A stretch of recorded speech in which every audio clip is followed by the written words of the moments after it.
My road already paid, bitch, I'm destined. Power in my words, lethal weapon. Young king ain't concerned with you peasants. My grain, bitch, my crown way too heavy. Better talk to me nice, only move for a price. It might cost you your life, oh no. It's a gamble tonight, don't play with your life. Send my shoes through the night, oh no. Hey, back. Yeah. Once again, another episode of Epiphanies about nothing. Yes, Welcome, sir. made it another week. Congratulations. Congratulations to us. Yeah, man. A space for Wu and I to, just be able to, share some time to be able to speak on what we are learning. Again, this is Epiphanies about nothing. Podcast, where we, the brothers here, we don't claim to know anything. We here, as observers, we here to receive information, and we want to Always learning. Yeah, share that with the collective. So appreciate anybody and everybody who tuned in. Thanks for catching us on the first episode. If not, definitely check that out. But if you're tuned in now, we certainly appreciate that as well. You got me, Jeff Elijah. Got Wu here. Yeah, what's up, Wu? How you been, man? I've been good, bro. Been real good. Just been taking it easy. Been enjoying my time off and shit. Being a proud customer of Jeff Elijah Green. Whole lot of that going on. Been chilling, man. How you been? Good, man. Yeah, everybody definitely check out Elijah Green. My cannabis business, do other things as well. But yeah, man, I've been good. Just trying to stay focused, making sure I stay out the way. There's a whole lot of stuff going on, a whole lot of distractions. Just trying to maneuver my way around those, and maneuver my way around energies and people, spirits that ain't for me right now. It's a lot of those that's trying to come close, but hey, man, you gotta do the high. Yeah, they always make their way around. Yeah, for sure. But yeah, and we choose to do that by again making sure we stay focused and hold the space to do things like this. So yeah, I don't really have too much I guess announcements and things going on. Definitely, check out, subscribe to the Hood Mystic as well. If you're not, check him out. Definitely check out the Mystery School. Mm-hmm. Yeah, good information on there. Yeah, good tribe. We do the podcast on Thursdays. You can catch me on, but definitely, like we said, check out the Mystery School. LearnSadiro.com. Just signed up for the annual membership on that, so I'm excited to be getting my. Yeah, I still got to do that. Yeah, I'm with that. Yeah, definitely. But over here we focus in specifically kind of on our what we are learning in reference to Kabbalah. Definitely astrology is another kind of important topic to myself. I'm sure Wu as well. Something that I don't admit to having as much knowledge as other folks have, but definitely check out LearnSadiro.com. It's something that I'm excited to be a part of, to learn as much about it. Just so man, everything is in the stars. Like everything is already written. So see. And I was trying to learn. I didn't mean to cut you off, but I was trying to learn astrology before. Man. It's difficult, and I'm feeling like he's gonna give a good way to make it simple. Mm-hmm. It's a lot going on up there, but yeah, I've been interested in that for a while. Mm-hmm. Along with the herbs too, I'm getting more into those. Also check out Colombian Exchange. Get your herbs from Hood Mystic, Mama Mystic. They always come through. Good prices, good quality.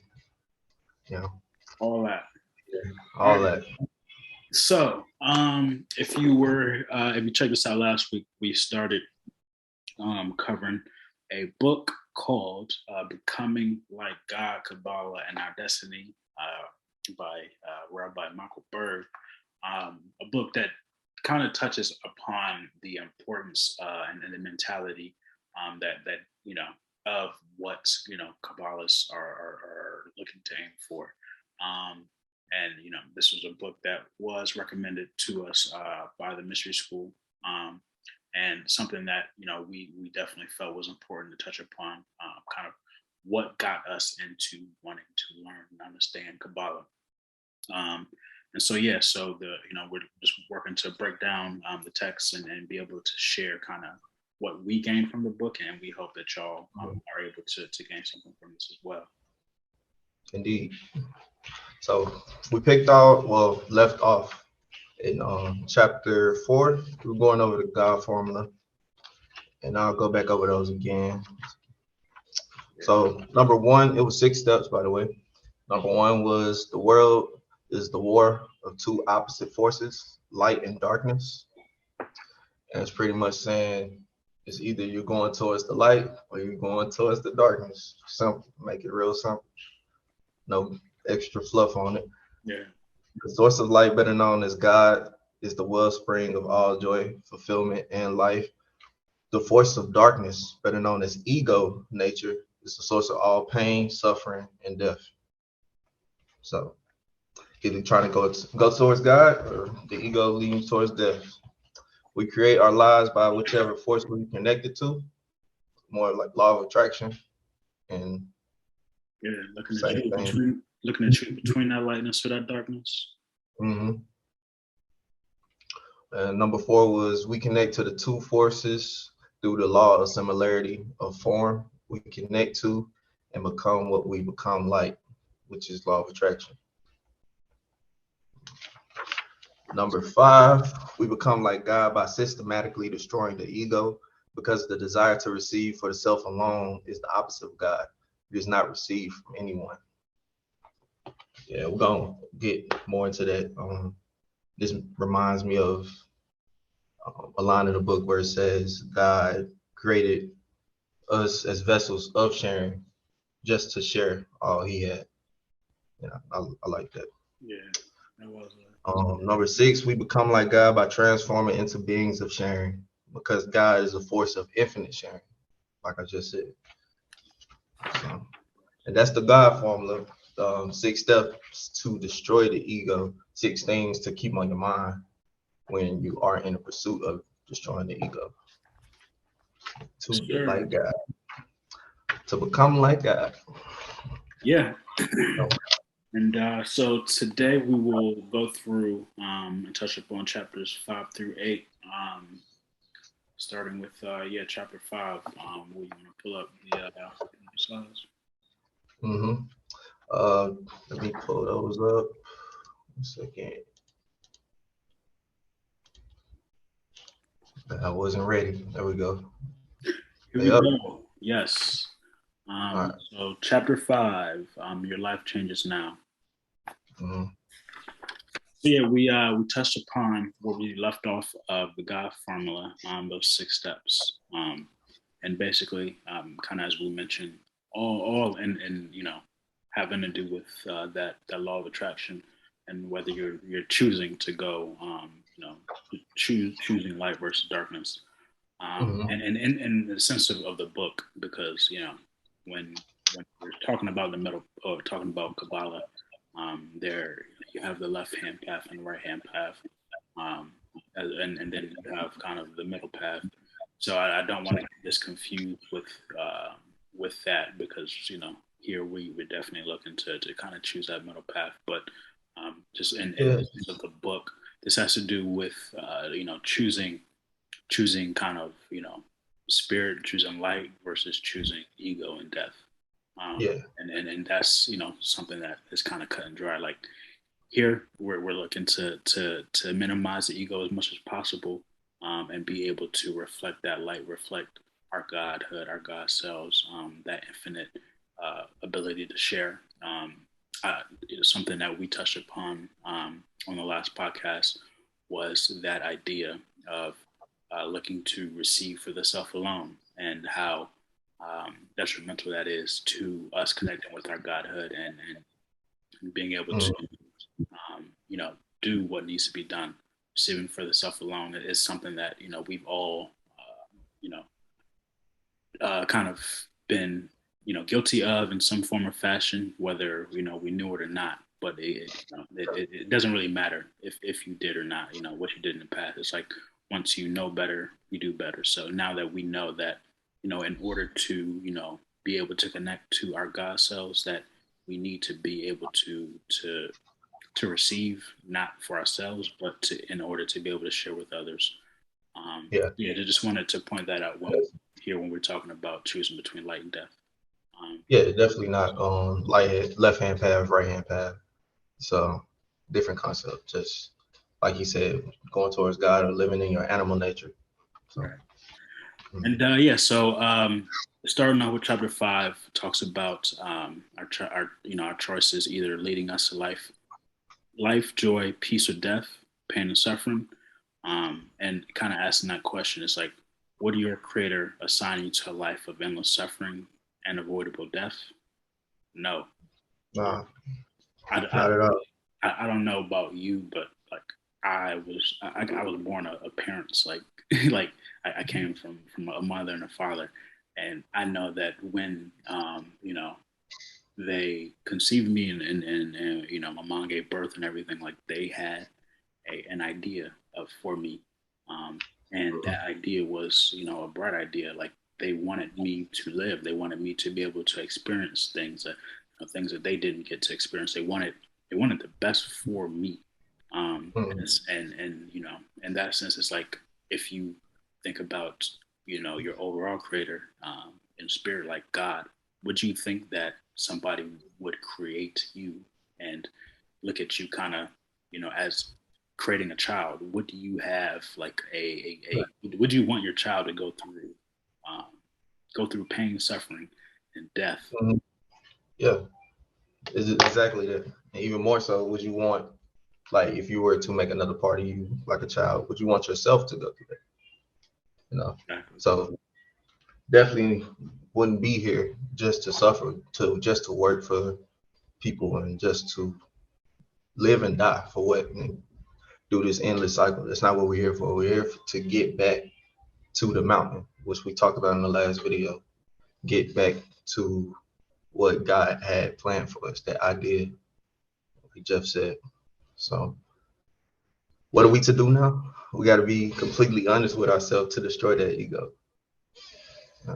Yeah, man. And that's hard as hell. Let's talk about that right quick. Let's chill out and talk about that one. I light it to that one. Yeah. So yeah, being completely and ruthlessly honest with yourself, man. I don't know, like what does that look like for you? Kind of how, like just thinking about that. What does that look like for you? And Being completely and ruthlessly, for me, it would be, I do it a lot through journaling, like going into the space of shadow work and like going over things that I could be feeling guilty for, or I do feel guilty for, and just be honest with myself so I can be better. Like a parent disciplining a child is what we have to do for ourselves, and it's hard. Like a lot of people don't want to do that because of upbringing. We're used to our parents getting on us for something or wanting us to do one thing, we want to do another, and we gained this trauma from it, and we put that same trauma on ourselves when we're just trying to be honest with ourselves. So that's my main way of doing it. Just journaling, going over the things that I feel a way about, and fleshing them out. And it's all ego related at the end of the day. Like anything that I feel like bad for or feel like I could have did better in, it's all ego related. So it's all about eliminating that at the end of the day. Yeah. And you mentioned kind of that term shadow work is like I think that that it is what it is. It's like to be you have to be kind of doing that work in order to bring out those things that are within you that aren't necessarily noticed by just the conscious mind, or necessarily maybe things that other people won't say. Yeah. You mentioned journaling. That's something that is very key, man. Like I don't know. I don't know how many brothers is really doing that these days. It's really like going home at the end of their day and like thinking about, man, what happened? Like I'm feeling a way about somebody. Maybe some said like about a situation you went through, about what somebody said to you. Yeah, we're not taught to do that. Yeah, we we're not taught to That's do that's a girl thing growing up, to have a journal or a diary. that. Girl Right. stuff, not trying to do that. Yeah, Trying man. to just, be But mad about yourself. and what do they say? Girls are like, more tapped into their feelings. Like they know, like they have a they communicate better with each other. Like they can Yeah. talk about that stuff. And we us, as guys, men, we have a hard time doing that. But journaling, like thinking about those things that aren't sitting right, within your mind or within your soul, and just kind of writing that stuff out, like writing out, like, hey, I talked to this person today, this person, and this person. Like, did this interaction went like this. It was great. Why was it great?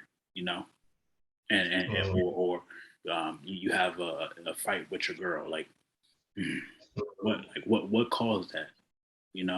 Because I mean, honestly, lots of times we like to be like, somebody did something, so we ain't like it. So it's just that, we ain't like what they did. But that's not, man. Come on now, like we trying to do something here. We can't just be trying to throw fits like kids. Like most of us men have been taught to deal with our emotions, our feelings, like just like children, and we got in grown bodies still like dealing with their feelings like children. Yeah. I to be honest, I really don't know kind of a better way, at least to start with being able to work out what you're dealing with, other than writing it out, and being able to look, you write out what you have, what's not sitting right with you, and then once you write it out, it's not about blaming somebody. It's like, you get to a point where you have to write out what your issue is, and then once you know what your issue is, what you're going to do, like you have to act upon, like, to fix that issue, and either changing how you want to communicate with somebody, just communicate with somebody. Maybe you just aren't communicating with somebody, like what it is that you need. Yeah. Or I just, maybe you just need to let that, let somebody go. Like that's what, like, journaling has helped me learn to, like, man, let stuff go. Like, most people in this world just ain't meant to be, in your life. Like, they just aren't. And once you're able to, like, be able to, I wish I was journaling earlier. Yeah. I wish I was journaling earlier in life, would have saved me a lot of headache. So, hey man, hey, you younger than me, bro. So I wasn't German. So hey, I get it. Hey, me too. You start somewhere. But point is, it's like once, like we said, once we know better, it's time to do better, and we know that that's something that is a part of doing that shadow work. It's like being honest with yourself, man. You can't. What something that has said in live, like you can't just think yourself. I mean, you got to be careful. Think yourself way out of situations. Yeah, it's like you can fake being happy. You could not even that. Like, there is, like, sometimes you could turn a switch and make yourself, like, look at the positives and things like that. But to it gets to a point where it's like, man, like, just trying to be positive all the time, ain't it? It's like this is a middle path. We on a middle path. It's positive and it's negative. You're gonna have to be able to do that alchemy to change that negative into a positive. And so yeah, like that includes doing shadow work, and journaling is a big part of that. Being honest. Yeah, man. Yeah. And being consistent. Being consistent. For sure. And the next thing we got, the desire to receive for the self alone is in a permanent own position. We always have that desire to receive for the self alone. It's just natural. It's always in that own position. We have to fight against it. We have to think around it. Like we grew up as millennials, fam. Like I don't know, like we was told, man, like a whole lot of false promises, should I say? And it's like it's not like a blame thing, but it like I said earlier, it's a lot of distractions going on, and it's always been a lot of distractions going on, or a lot of things kind of looking to take us off of our original path, like like the path of our ancestors. But we were kind of taken out of that tribe mentality, that we're here to serve a purpose, and we were spoiled. Yeah, like growing up, most people was thinking about is what I'm gonna get for myself. Like, what am I gonna receive? What I'm gonna get for Christmas? What I'm gonna get for my birthday? Just everything is just selfish, Yeah, I definitely was on some basketball teams at elementary school, and I definitely received a trophy, and we didn't win the whole championship. Like, you know what I'm saying? Like, yeah, that like trophies for nothing, man. Yeah, man.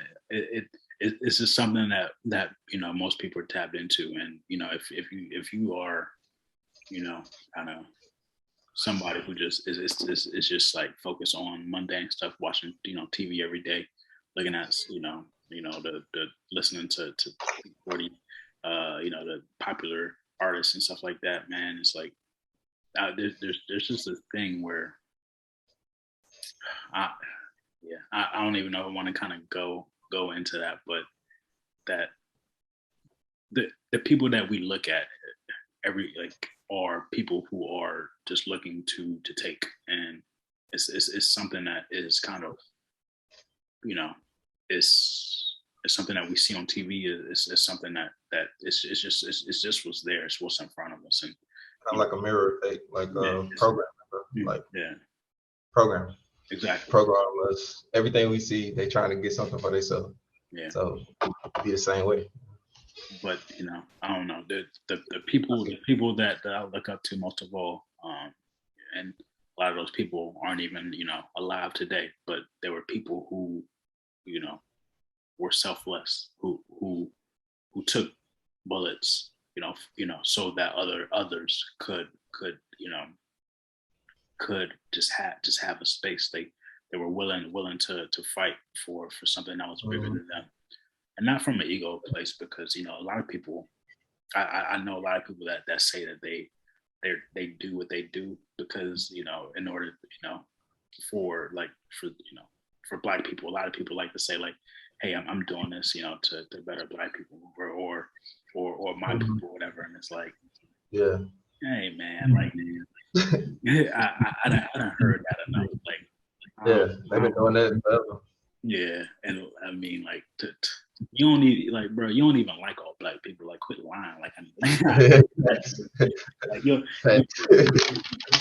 you talk ish about him, her, and her, like homeboy and homeboy. Like, what you want to do with everybody? Like people don't believe what they be saying, and that stuff is evident. Like, it's more shadow work. It's more shadow work. And even when we think we're acting selflessly, are we looking to appear spiritual to the world? A gaze of our motives often show that our motives are not pure.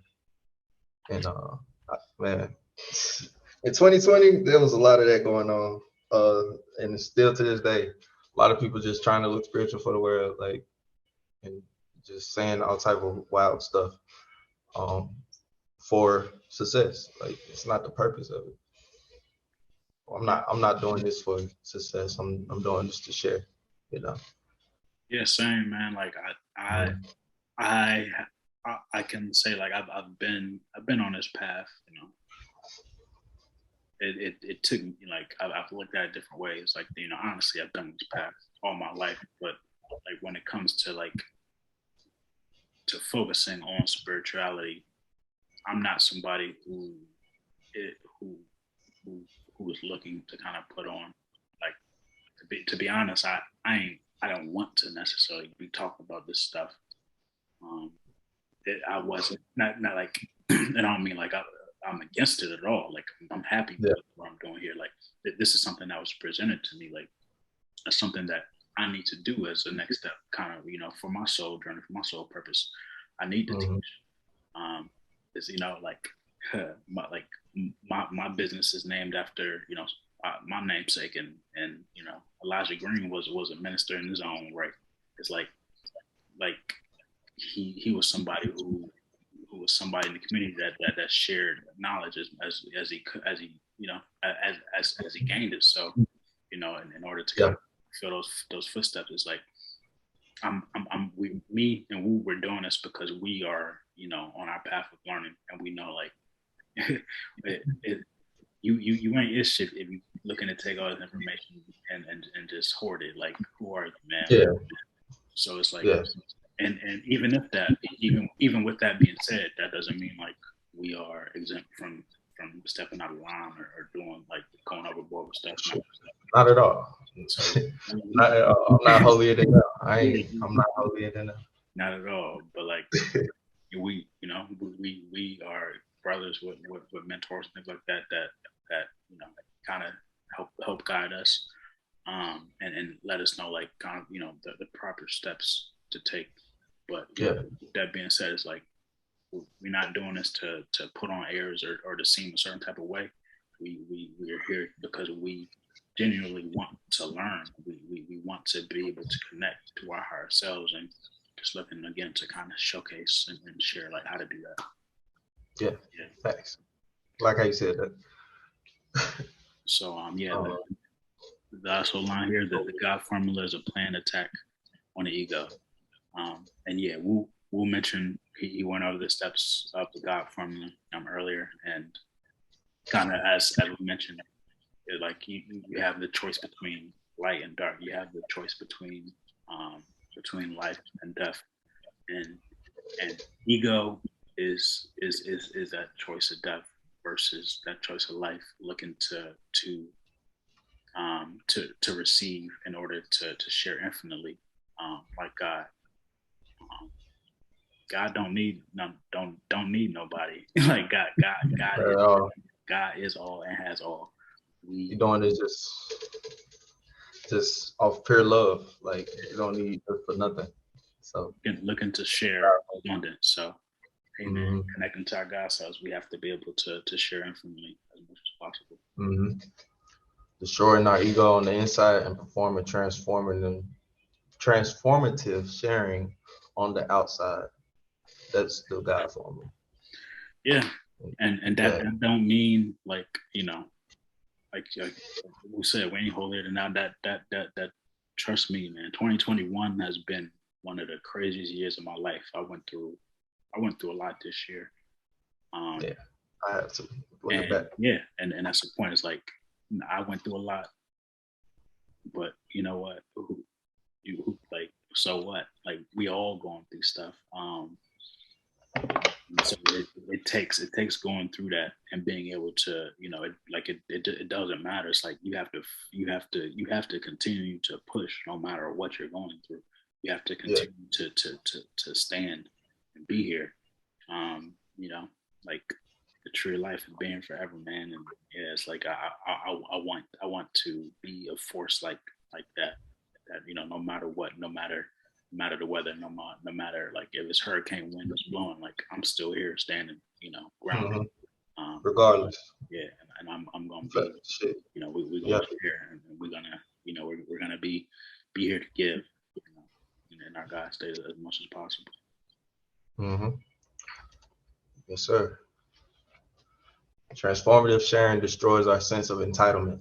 We share with others so we can truly give to ourselves.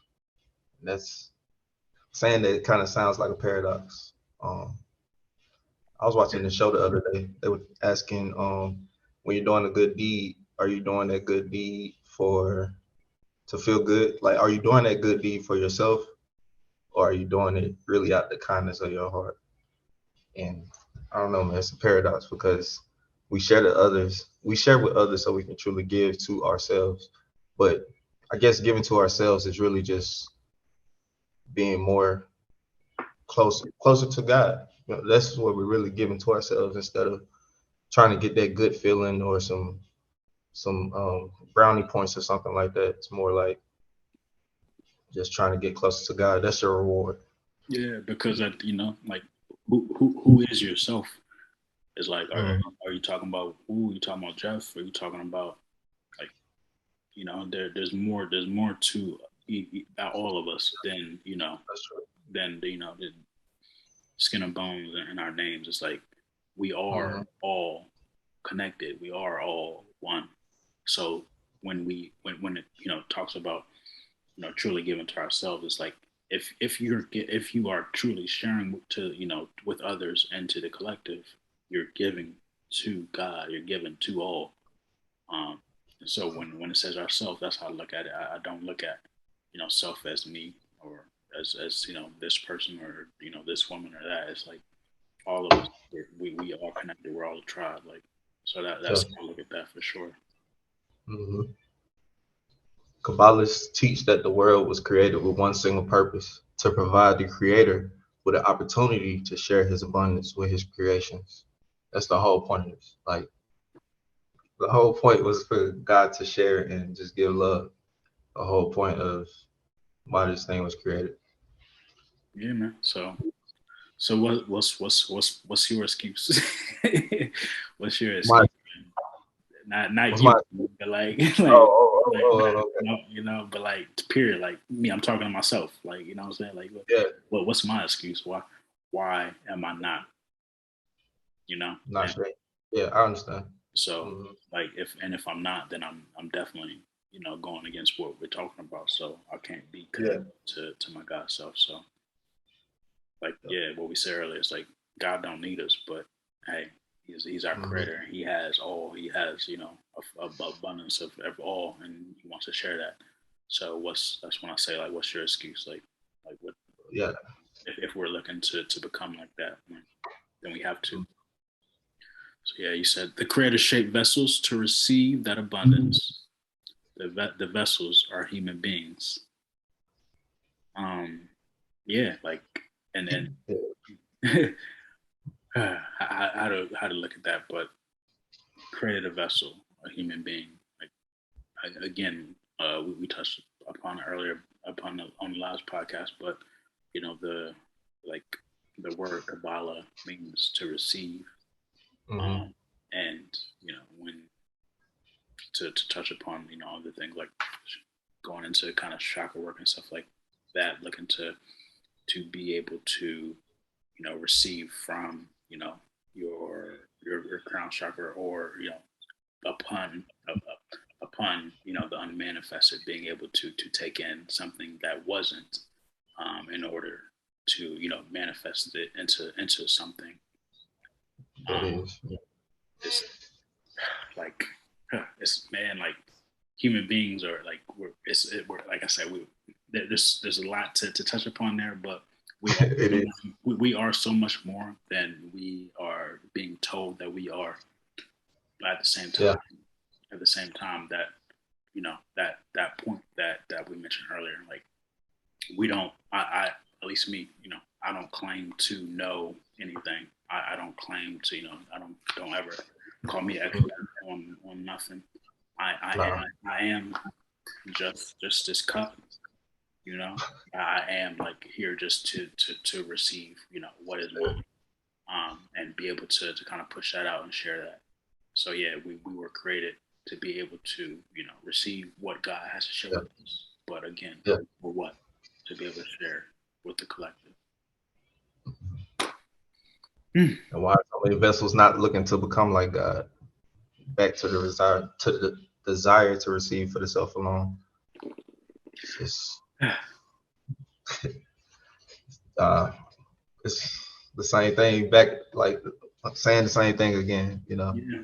people just And being at the so. same, it's like it's not, man. We can't blame folk because No, the honest truth is, people just don't know.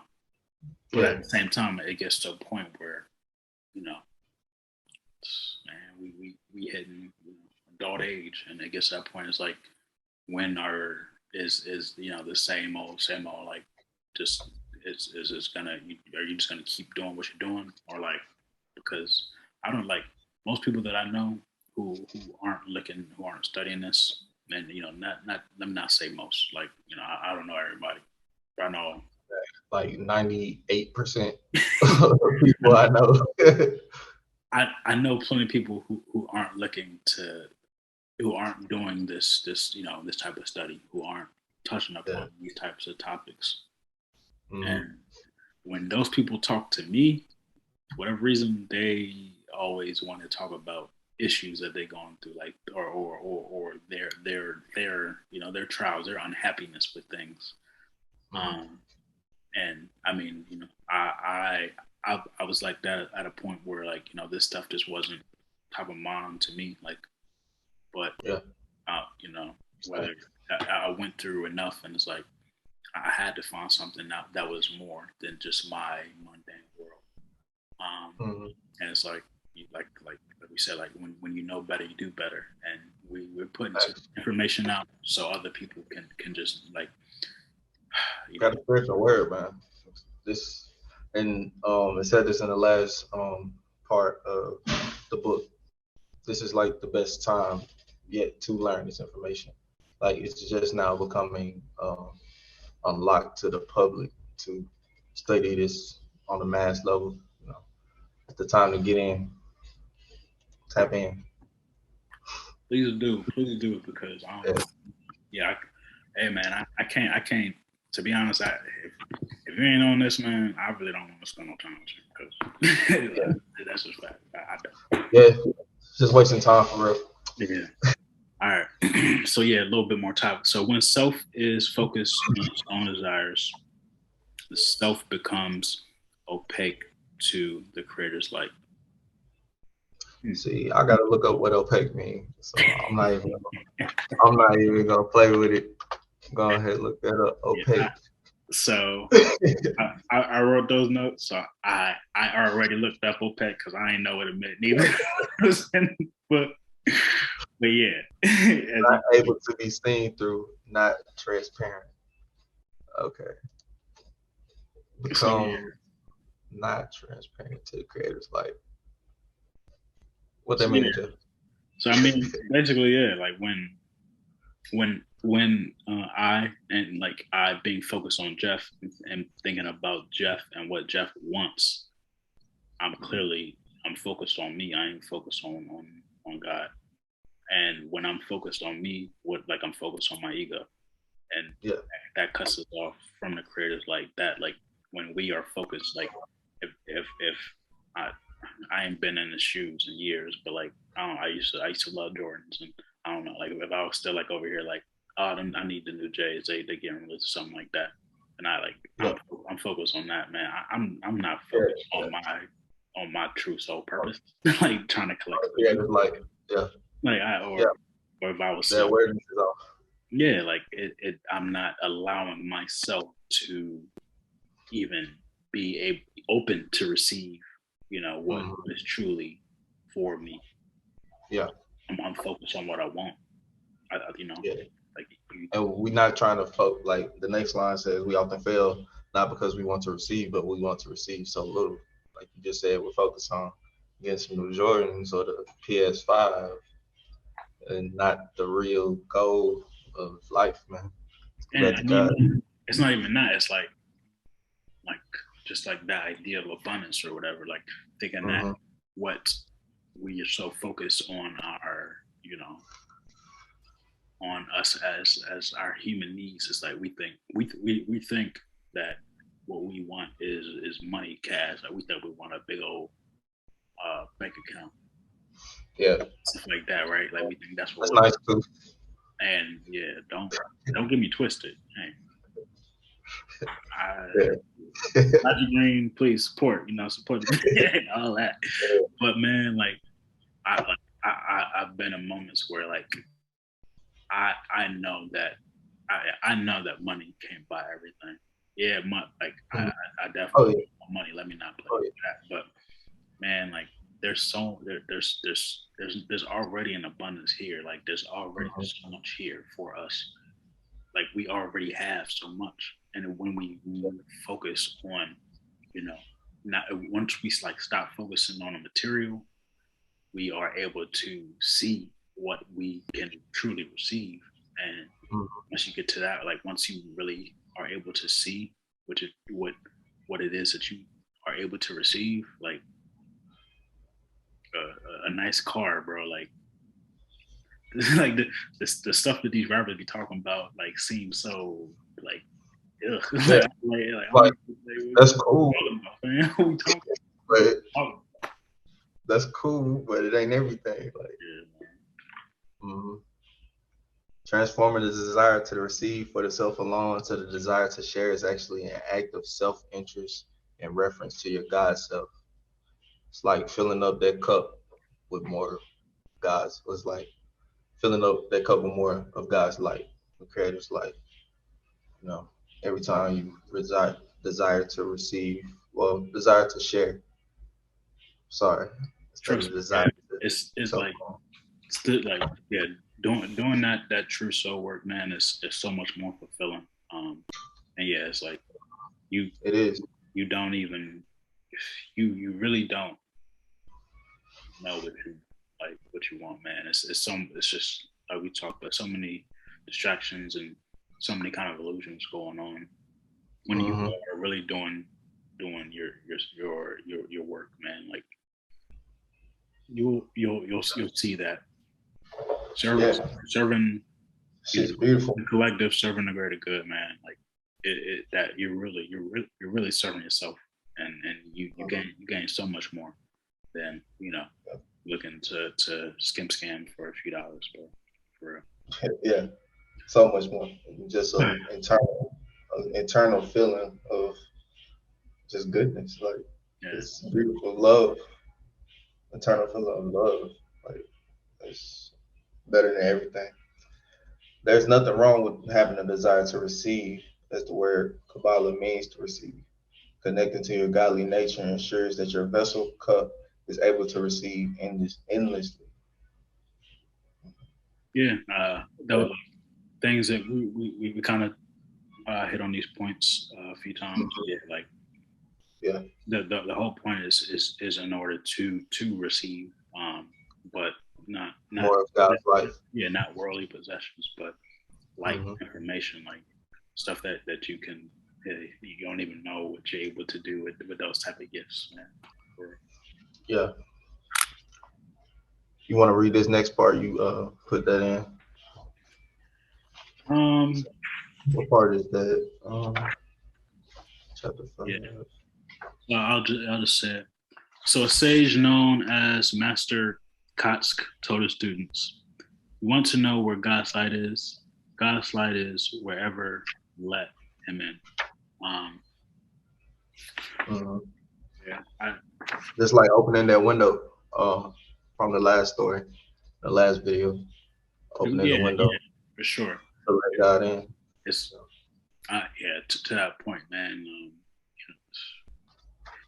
We get told what God is so much when we were little, and to be honest, I some of my relatives I think might have been tapped in.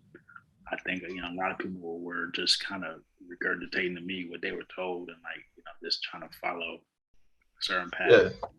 Yeah, that's all I don't know.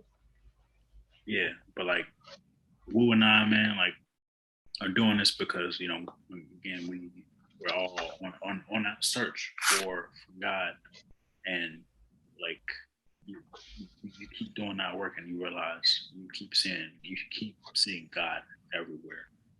Mm-hmm. As long as you're open to it, and you know, like, I mean, look at you, man. Like we are all walking miracles, and there's so much stuff going on to take us out of that realization, to not look at ourselves as who and what we really are. Just Mm-hmm. like we are just, His name. I mean, just to be able to, to experience what we're experiencing, just the natural occurrences that are going on within within your body in order to be here. Mm-hmm. Like your heart. Oh, so many blessings, Man, like a million blessings a day.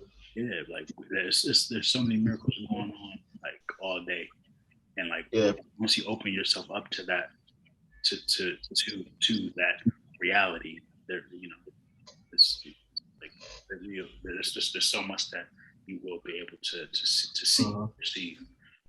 Yeah, if you're open to God, he's there to show himself. You just have to make sure that you allow your eye to be open for sure. Yeah. Apart from this book, it says we connect to our godly nature in order to change our vessel into a cup with no bottom, so we can receive endlessly. And it has this picture to go along with it. You see that?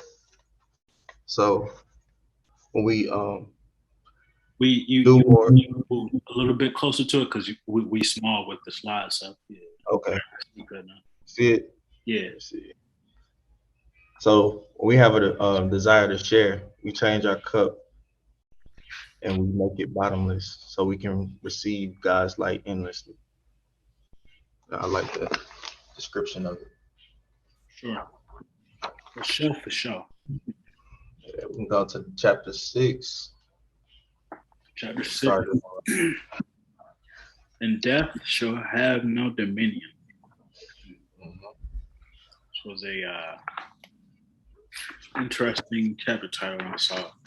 Yeah, it was an interesting chapter for sure. Kabbalah comes to us from a world to come, inviting us to new courage, not the courage to die, the traditional measure of bravery, but rather the courage not to die, the courage to confront physical immortality. So, yeah, man. So, I mean, to speak on that, like, let me speak for myself, but like, within like also kind of these last 2 years, I have witnessed, some things that like can only can only be described as like supernatural, like phenomena, stuff like that. Just you can't necessarily put in words. It's like to the last here we won't go that far, but the point is just like we are looking to push ourselves past past limits that we've seen. I feel like it's more about getting to that endless life, everlasting life of connecting to God is what it's pretty much saying. The courage to do that, because it takes courage to even be on this path of Kabbalah. To challenge yourself, to put that into your mental, to always challenge yourself to reach for God, it takes courage, because you know it's going to come with disappointments and shortcomings, but you're going to continuously jump and try to do it. Yeah. And yeah, to that, it's like,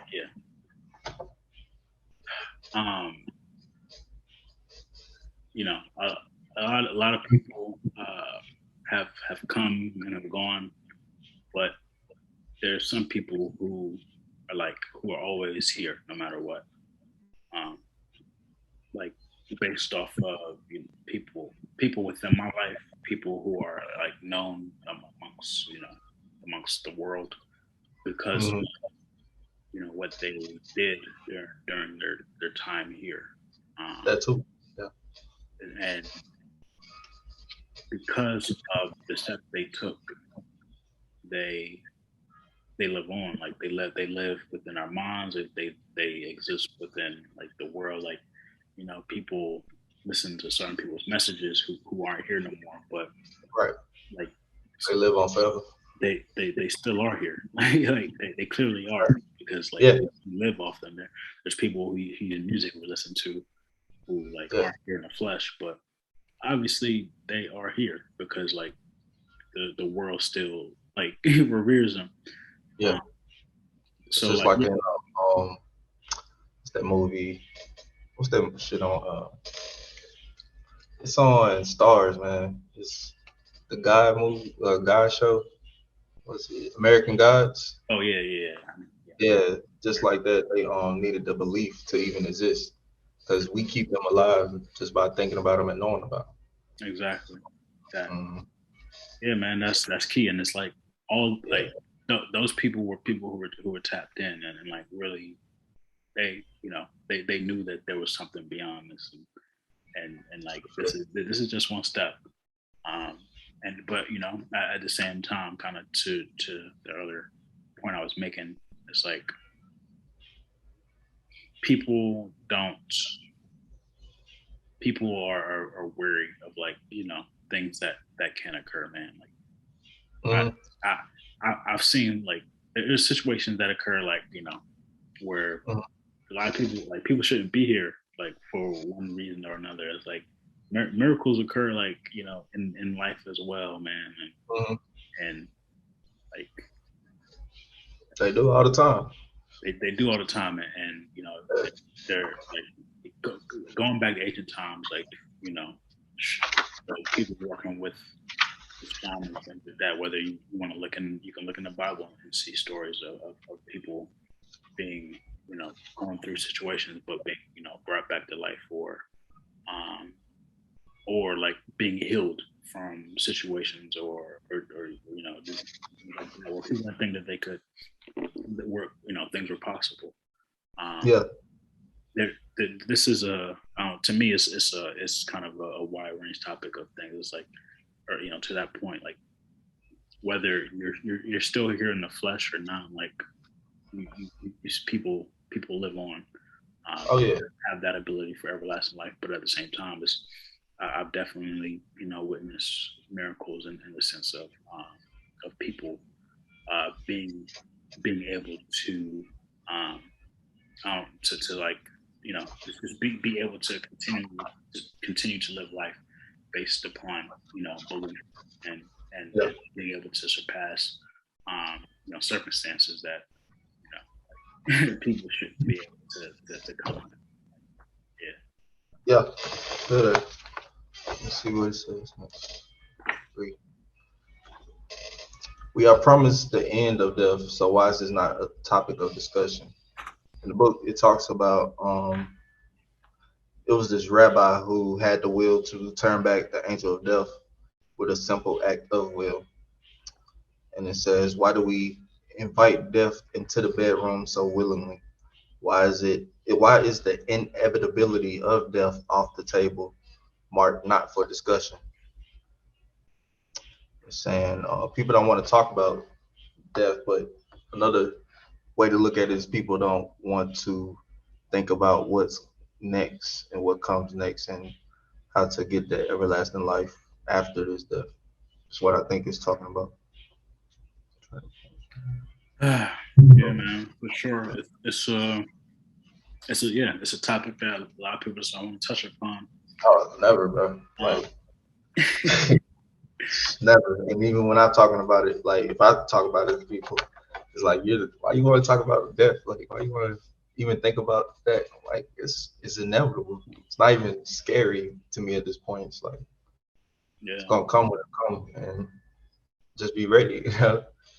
For sure. So, death, the end, anything. Like I remember I was talking to somebody who like claimed to be like this claim to really he was a Christian, but like he claimed to like be really like strong in his faith. And, remember I bought like a Bible.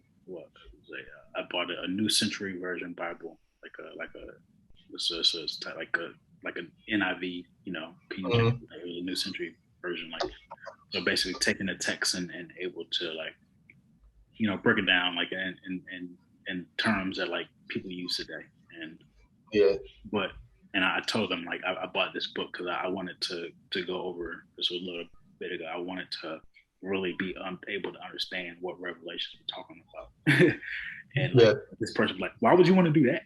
You know, he was like, he was like, that's scary, man. I don't want to go there. Like I was like, Yeah. I was like, Okay.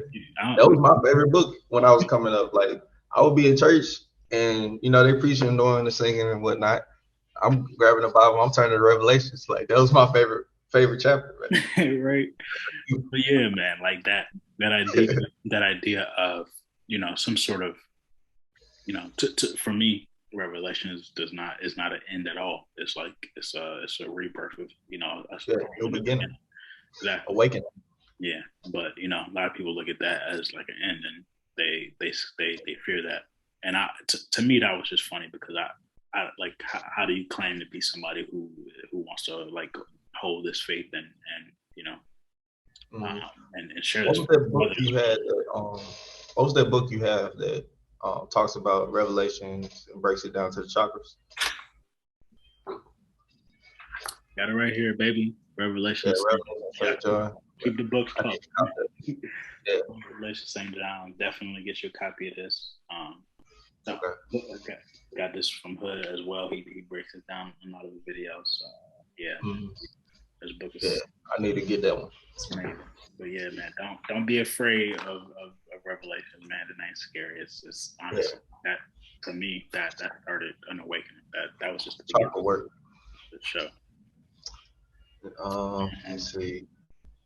In the Bible, when Enoch passed, it is stated that he did not die. He was no longer there because God had taken him. Talks about how Enoch left for heaven with his body and had real everlasting life. Also states that Elijah did not die, but was elevated to the upper worlds with his body rising up to heaven in a chariot of fire. And it sounds like Kundalini. For sure. It's all that same story of raising that energy up and raising that fire to go from your lower self into your higher self, to go from, you know, that hell is a place like that. I think a lot of people are in hell on earth right here, man. Oh yeah. you I feel like we all have moments of it. Most definitely. I know I have. Bring yourself out of that Jesus story. But moving away from ego and the desire to receive for the self alone puts us in harmony with God and eternal life. So it gives you more of the Creator's life, and that gives you that eternal life. And going back to love, taking out and like connecting that back with you know, with the God formula. Yeah. Being able to like make sure that you're following those steps in order to connect with the light forever. Like the characters kind of like though you know, Enoch and Elijah in the Bible like are you know, their stories and archetypes of you know, not necessarily, you know, literal people that are here, but things that we can tap into ourselves and you know, live out those stories.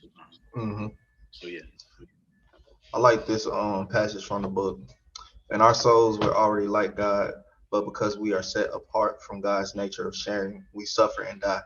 When we become like God, we erase our own diseases, transform everyday annoyances into opportunities to become free, dismiss the thoughts that cause depression with a wave of our hand, live with a grander purpose than survive in the prison another day, and become the cause of all our experiences.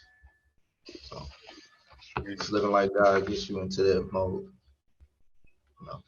You know, have that sense of sharing, the nature of sharing. Ooh, good stuff. Yeah. So eternal life is end of all death, not on a basis of belief, religious faith, or an apocalypse. We must do this ourselves. Yeah, man, you have to do the work in order to choose a life, to be able to connect with your higher self, in order to be able to receive that everlasting life. And Yeah, you it know is work. it comes with, take like we a lot of folks within kind of like people who delve with the spirituality. They like to throw a lot of like big terms out and say like you need to do this and do that, but it really comes down to simple things like journaling, like Mhm. meditating, like Yeah, very practical applications that you can add to your daily life, in order to do like this shadow work. yeah, It really isn't that hard. It's just making sure, like being that disciplined enough to do it. yeah. Making that decision to do it, Yeah, making awareness, having that awareness to do it, um, that awareness to get out of the slump of the animalistic nature. yeah, facts. Uh, this wisdom is here to not. This wisdom is here to not to. That's a typo. Not to strengthen a belief, but to inspire us to venture beyond belief to the realm of action. Hmm. Yeah. And I think that's what we're talking about. It's like Mhm. we're not here to be. I like I'm not here to be spiritual, to claim to be spiritual, to say I'm spiritual, Yeah. or Yeah. to say like, because I don't know That what don't get you nothing. that don't mean a damn thing to me. Like it just don't. It don't get you nothing. What are we doing here? Yeah. And yeah, man, I love people and connect with people who have, because don't get me wrong, all of this spiritual stuff that we're talking about, it is real, but Hmm. it takes applying practical applications to your life in order to be able Yeah. to do things like are you actually like what are you actually, are you doing something? Yeah. Yeah, Fine. Yeah. let's Yeah. like people like let's move into the realm of action. Let's stop this. Yeah. Actually do stuff, not just read things for the sake of knowledge and um, for the sake of knowing more information than somebody else or debating. It's not about any of that. Just move past that. Let's see. And last point, turning points in history are nothing but the record of assumptions overthrown, diary of impossibilities, and those Oh, who rose up to accomplish them. Yeah, and like that is just like, man, like what has happened, and it's like so what? Like in yeah, in every moment you should be, to to a degree, you need to be willing to scrap what was in order to be able yeah. to open And yourself. scrap what you assume. Scrap what you assume. That's a turning point in history. Scrap what you think you can receive. Scrap with just all your assumptions. So they'll change your life towards the God formula. Yeah, man, it's like everything is impossible until that the first person does it, and then like it Yeah, everybody that looked at that person like it was impossible. Like now they got shut yeah, up, and right. then after that first person does it, it becomes easier and easier for for the next people to do it. So hey, man, like Mhm. forget what you think is, and open yourself up to what can be, and do the work in order to be able to bring that reality here on earth. Yeah, word. So chapter 7, Sure.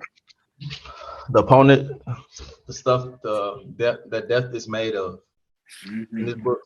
this book, it talks about an opponent, which is pretty much the ego, the person in your mind who has you going towards the darkness or going just getting away from God. That's Hmm. what we call the opponent in this book. And That's what death is made of. All the things that bring you away from getting closer to God. That's what death is made of. Yeah. Taking you away from that light more so into that ego self. And that's not what we rocking with right now. Yeah. Yeah. Ancient Kabbalists call the opponent the evil inclination. Evil because he leads to our desires to receive for the self alone.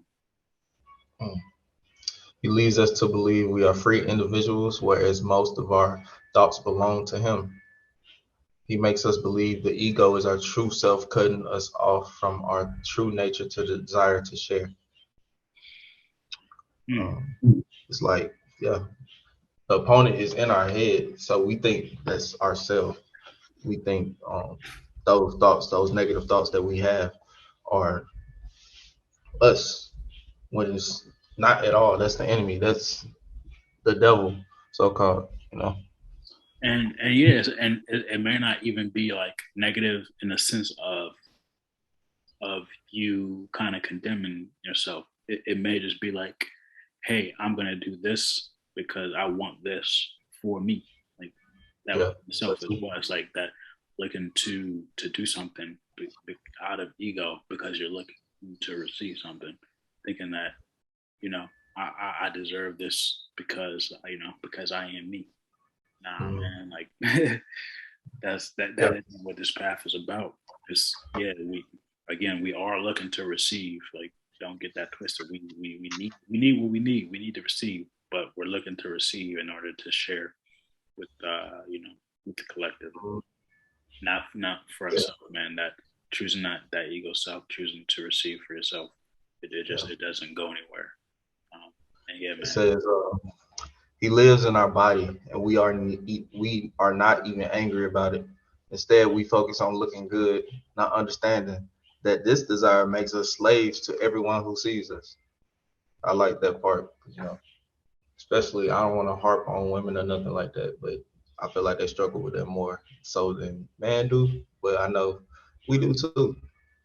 Focusing on looking good for other people and how you dress and shoes you got on, the drip and whatnot, just to be a slave to everybody else, just to keep up. Yeah, for sure. Like, and to that point, to your point of like trying to look good. Yeah, like physically, physically trying to appear a certain way, is definitely something that women deal with more. But at the same time, men are out here like not trying to necessarily look a certain way, but like trying to look a certain way, like trying to present themselves as something. And all of that is it's all bogus. Like I'm gonna be as me as a man when it comes to looking at women, like yeah, I love looking at somebody if I think is beautiful with a pretty face and this and that, but a pretty face ain't never led much to nothing for me. I ain't never like a pretty face really ain't did nothing, but it was cool to look at, and then like all right, like I'm moving on. Like it was just that. And we know, yeah, man. Like what is the goal? What are you looking? What are you trying to do with your physical appearance? Because yeah, like man, it's more to than something that I've always just been like a huge kind of proponent of like what you see is not what it is. It's like what you see with these two eyes is never really the scope of the situation. And always look deeper to everything. Like looking at if you're in a room, me as a business owner, but like at the same time, just working in like corporate world for us as long as I have as well. Like being in a meeting room with a group of people and looking at that guy who's doing a lot of talking. Yeah. You always find like that guy who's normally boasting and kind of braggadocious, things like that. Yeah, like he may be, he's presenting himself in a certain way, but he usually isn't the person with the most influence within that room. Like it's usually when you walk out, you find out like who the real boss is, who really makes stuff happen, and it's never who you initially think it is. Facts. Another part is desire to receive for the self alone means permanent war with the physical world. The opponent convinces us that we are entitled to comfort and then tells us we should be irritated when everything doesn't go our way. It's not us, it's the opponent. It's just it's helping, this book helps you point out that opponent and pointing it out in your mind what's keeping you from your destiny or what's keeping you from becoming more like God or sharing. Mm-hmm. Yeah, that's Let's see what we got next. The voice of doubt. The voice of doubt does not belong to us. That is the opponent causing us to forget that inspirational piece of wisdom. It is the opponent that leads us to doubt that we can be free from suffering and death. He lives within us, our thoughts, our bodies, and yet we focus on trying to look good externally. Okay, you had that part already. So I should have read over that. No, but I mean, go back though, just for a second. Okay. Yeah, like just the kind of the first two ones we could touch upon, like you ever just had, like you ever had like you have ever had this an epiphany, like yeah, a lot of right back to back. you ever been inspired to do something and like you was like, dang man, that jump, oh yeah, like that's it right there, that's it. Like I need to express this in some form of fashion, and then for whatever reason, like whatever you were excited about died. Yeah, all the time. But like, what? Yeah, I had that happen a lot. Why did it die though? Distractions. But the opponent, the opponent, man, like to the point, like he's in our mind, like it's there. It's like it's so many times that like we have that desire to share something that we feel is beneficial, not for ourselves, but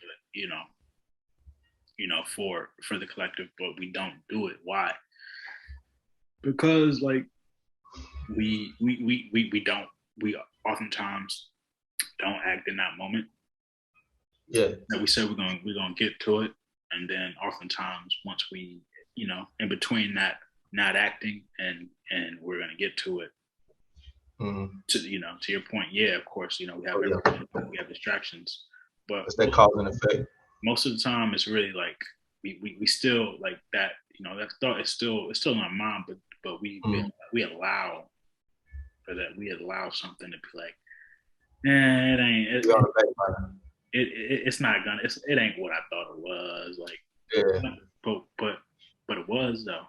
Like, what happened there? Yeah. So many times, man, we psychology.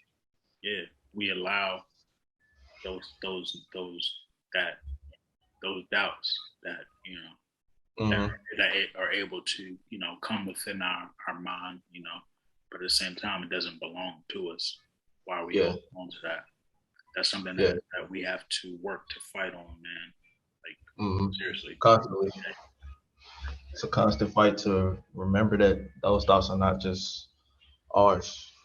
Like those thoughts get us off that path. Like just pushes us, takes that momentum really, because we probably more than likely we use that momentum to do something else. Or we could have just kept it on that. Or oftentimes, man, we let it die. Yeah. And man, that's that. Within itself. What is that doing? Like we chose death. We didn't choose life, so like Mm-hmm. we letting the opponent win. So like, hey, let's recognize that. Let's state it and let's choose wiser next time. Yeah. All right. Right. So this is Jacob's story in the book of Genesis. Jacob wrestles with an angel who is the sum of all negative energy in the universe. Jacob eventually defeats him, and as the angel begs for release, Jacob issues him with a challenge. I'll let you go if you tell me your name. The angel replies, why do you ask my name? So the book goes on to say the angel's name was, why do you ask my name? The opponent, this negative energy, this angel of negative energy, aka the opponent, is just confusion. The essence of it is confusion. Mm-hmm. Yeah. Yeah. Like to our earlier points, man, like the opponent, whatever you want to call it, like like this reminds I was you familiar with Patrice O'Neal, the comedian? Yeah, for sure. So yeah, yesterday was his transition date, and I'm somebody like people who aren't here anymore that who like I revered at some point. Like I keep track of like their when they pass on, like and during those days I like to really reflect on them. So I was listening to him yesterday, and he was talking about like as black people, he was talking about racism. He was like, man, like I forgot exactly how the joke went, but like man, like it's just it's something that I think all black people can really relate to. Is like racism is a thing, right? Like you don't even got to be in a room with black people. You can be with anybody. You can be with white folk, and you be like, racism's real, right? They'd be like, yeah, like but like, have you ever met a racist?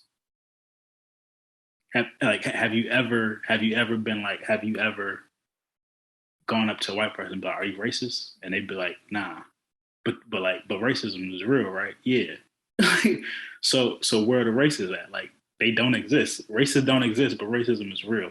Nobody is gonna claim to be racist, but but it's something that that folk got to deal with always. Like that reminded me like of this story about the opponent. Like, but that confusion it is real. Like the devil is real, and he exists, but he'll never announce. He'll never like present himself like he and I, like woo your audio went. I don't know. I can hear you. Say something. Okay, there we go. I had to mute. All right, you cool. Just repeating what you were saying, man. Yeah, but like it's like it's that confusion, and it's something that we have to deal with, like within the opponent. He's never going to announce himself. Like the enemy is never going to be like, I am the enemy. I'm over here doing this BS. Like, like he's it's never going to announce itself. He's looking to confuse you. He's looking to get you off of your game, creating that doubt in your mind. So you are looking at yourself like, am I crazy? Like, is this real? Like, is this a thing? Like, what's really going on? Like, we know it's here. We know it's real, and we know what it looks like. So, we don't have to wait for the enemy to claim, like to present himself. We know what it is. So, and clarity is an enemy of the opponent. We have that mental clarity and knowing exactly what you're doing, knowing exactly the next steps and your path. That's the enemy of the opponent. Oh yeah, for sure. So yeah. Oh, you have this here. So yeah, his name is. Why do you ask me? Is the same slide? This is the next one. All right. It's the same story. Gotcha. So, why do you ask my name? That is the angel's name. The opponent essence is a power of confusion. The power to make people doubt, to question why they even bother to figure out things. Like you said, clarity is the enemy of the component. Jacob's struggle represents our struggle to wake up. most times where people fight to think clearly, danger wins. The opponent wins. So Got yeah, the opponent wins when more people try to think clearly, huh? Yeah, but the point is, it is once we allow that confusion, that lack of clarity, those doubts to seep into our mind and to affect what we choose to do or not to do, or how to move or think. We lost that battle. Oh yeah. I'm somebody who has lost many of battles, many. Many. Well, I won some too. Yeah, but I lost some too. I've lost so many battles, but I promise you, I'm not gonna lose a war. Like, and Yeah. that's what this has to do with. It's like we are fighting for that certainty, that clarity within ourselves, that belief that we know. Not even that belief, but that realm of action, that beingness of knowing, like what it is. That groundedness that you can't really push this. That's the enemy of the opponent. For sure. One of the greatest allies to the opponent is a principle of physical existence called the gap between cause and effect. There is no effect without cause, and vice versa. If effect was instantly after cause, every decision we make would be different. The gap between cause and effect erects a wall of blindness between our selfish actions and the darkness that follow that action. So because of the time between cause and effect, we can't see the darkness that can follow the selfish actions that we take, even on the most minuscule level. How that darkness can creep into your mind based off those selfish actions. We don't recognize the darkness that follows a selfish act due to time. Yeah, and that I think to go like into kind of a little bit like more kind of esoteric stare is like you have like you have the elements, right? Mm-hmm.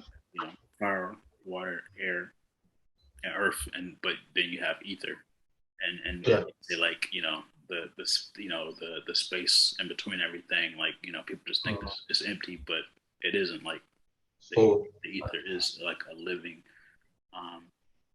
component as well, and everything that you does is like it is affected. So you could be by yourself thinking whatever you're doing is only having to do you.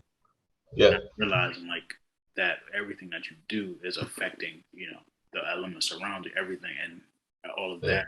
Like it's gonna spread out. It's like a wave. It's gonna move. So like a butterfly effect.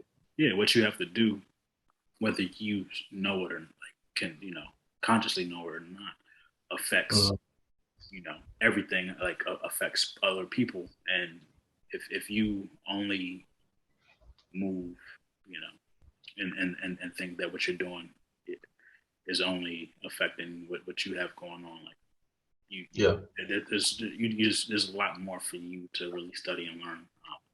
Everything is connected. Everything is everything, and what you do, what you do in the dark will be shown in light. And you might not like what you do can affect other people. And the thing is, like, you might not even get blamed for it, but just it's real. And you gotta really gotta control what you're doing out here. You have an effect on things that you don't even everything. I'm trying to find this passage in this book. Well, I can just go off this next slide. Clarity and focus transforms our actions to more of God's light. When we give charity for the purpose of being a good person, we feel good in that moment. But when we give charity for the purpose of becoming like God, we become immortal. That's how we get our endless life. That's how we get everlasting life. by becoming like God and sharing and becoming one of the people like Jeff was talking about. Um, Somebody that still has things living today, but has passed on, but based off their giving and their presenting or whatever they're doing, or being a good person in other people's life, um, that's how they become immortal. Yeah. All right, going into chapter 8. All right, yes, last chapter of today. Yeah. Comfort kills. Yes. Comfort kills. Comfort allows us to float thoughtlessly in this life towards death without ever looking to reach God. Comfort leads to forgetting that we are in a prison. We are trapped in a 24-hour loop, trying to survive the drama of the bodies we inhabit. The only comfort is union with the Creator. Mm. Man, yeah, like Yeah, it's heavy. it's a lot of different things we could go and talk about, like just on this, but comfort, man, is like people. We are conditioned to be lazy. We are conditioned to do as little in order, to just survive, for tomorrow. Mm-hmm. Yeah. Like we're given so much stuff that really isn't beneficial to us. Mm-hmm.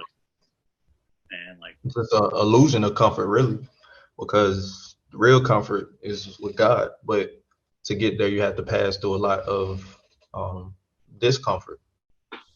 Even I mean, damn near everything you think of that is considered comfort. Like even the term comfort, like comfort food, think about comfort food and the shit that bad for you.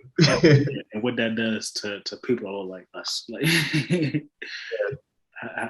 how many of our relatives would die of diabetes because of comfort, or because of comfort food, or just comfort and the lack of living, trying to live comfortably, like not moving, like people who are literally just lazy and just don't do anything because the true comfort is the unity with the Creator. Yeah, man.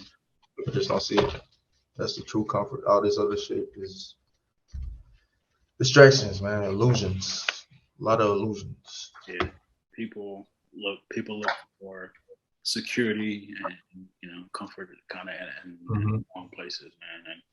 And they think what you can see with these two eyes, was kind of being presented to you, are the things that will sustain you, but the things that are given to us, food, jobs, are the things that are leading us to leave this planet, earlier than we should, more times. Right. So yeah, and another thing is like trying to pursue God or pursue the true comfort. It puts us through a lot of discomfort by detaching from a lot of things, and this discomfort, I feel like it's mental discomfort, when you're trying to get your mind right and exact on God. Mental discomfort, physical discomfort, like that definitely discomfort on your ego. Like you still got that. Like, that's the mental discomfort I was looking for. The ego. Like that you thinking that a situation is what it is, like things are what they are, and just that's why you got to have courage to even be. You already have courage to even be interested in this. Yeah. To try to kill that ego and live in that discomfort until you reach that comfort. Yeah, man. But like, yeah, exactly, bro. Like, but like, yeah, that's just the discomfort of like having what you thought was shattered. Mm-hmm. Like, Yeah. like all of that shattered, and then when you kind of, you know, when you're on the other side of that, realizing how much in a better place you are for going through that, discomfort, how much more at home you feel. Exactly. Yeah.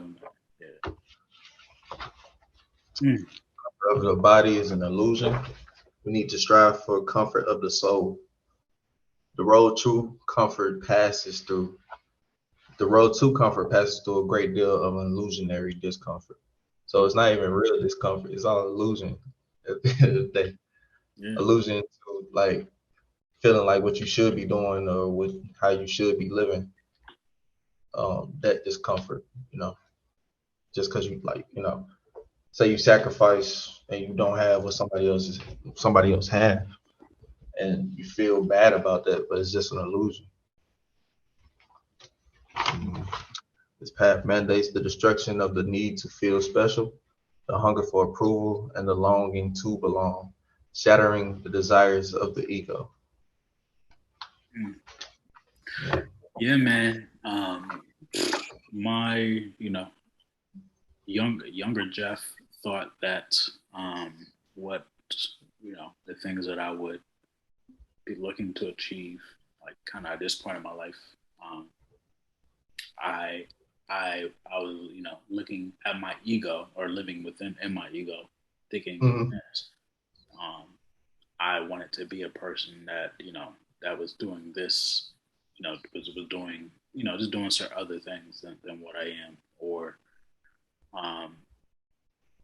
presenting myself, in a different light. I don't. When I, a couple years back, I thought like, hey man, now like I should be popping bottles with with my homies, Yeah. Rocking I feel like and having a couple girls beside of me and stuff like that, So, and that's what most of Americans feel like, Yeah. Like I'm 25, so I'm 25 now. Birthday's coming up soon. When I was younger, I thought I would be doing a lot better. I'm not doing bad, but I thought I'd be doing a lot better. I thought I would be had kids by now and all that, Yeah. But, it's a lot of things, man. It's like the things you go through to be at where you're at, you realize, man, like those were facades. And the things that you are looking to, your desires change to looking to fit more into what you feel like, your God self, it really truly wants. And, I guess a point where like, to be honest, man, I don't even know what I would be wanting. Like I don't want for nothing like people like I'm very careful in what I like to ask for. Really, all I desire is that connection to my higher self. That's all I want. Like that's gonna lead me to everything else. So like if it isn't connected with my higher self, all those things that I thought I wanted, or like the material things, like being able to stun on people and all this stuff. Bro. Yeah, want to flex on folks and all that, trying to be better than the next man. For the birds, shatters all those desires. For the birds, you got that love, that everlasting love within you, and it puts you on that path. What's good, was what you need, exactly what you need. Sure. We are trying to transform God's desires to ours, so He'll give us what we want. But God's desires are what we truly need, so we should make our desires conform to His. Had something else about that in the book.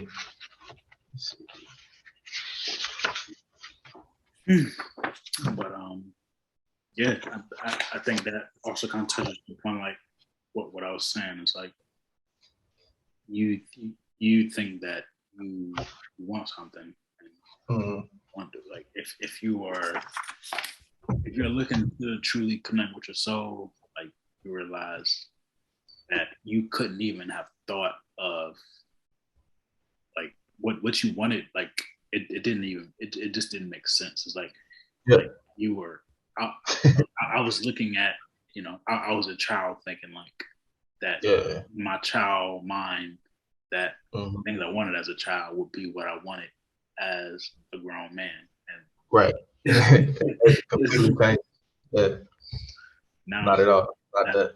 It was childish. That was little stuff, and you like connect to God. Like he'll truly show you what it is. Yeah, your path. To your point. What you're here for. Yes, sir. And the pathway to the Garden of Eden is sharing despite the discomfort. So even when you have that discomfort from trying to get comfortable in God's light, you still have to share despite it. That's how you get to heaven. That's the God formula. Sure. So follow that joint right there, baby. Yes, sir. And that's the last one, man. That's chapter 8. Beautiful. Yes, sir. Hey, so chapter 8. Yes, sir. I think we touched upon a lot, but you know, at the end of it, it's like it's all kind of the, you know, us touching upon the same points. We're looking to you know, kill the noise of the ego of you know, trying to receive what we think is desirable, you know, from our flesh selves, connecting with our higher selves, you know, that you know, God's light, in order to be able to receive that abundance that, to be honest, we aren't even always necessarily aware of. You know, connecting with that That's light, it, man. killing the ego. And A lot of killing the ego. A lot of that. And sharing despite the discomfort, and the path to everlasting life is what these 4 chapters pretty much cover. So.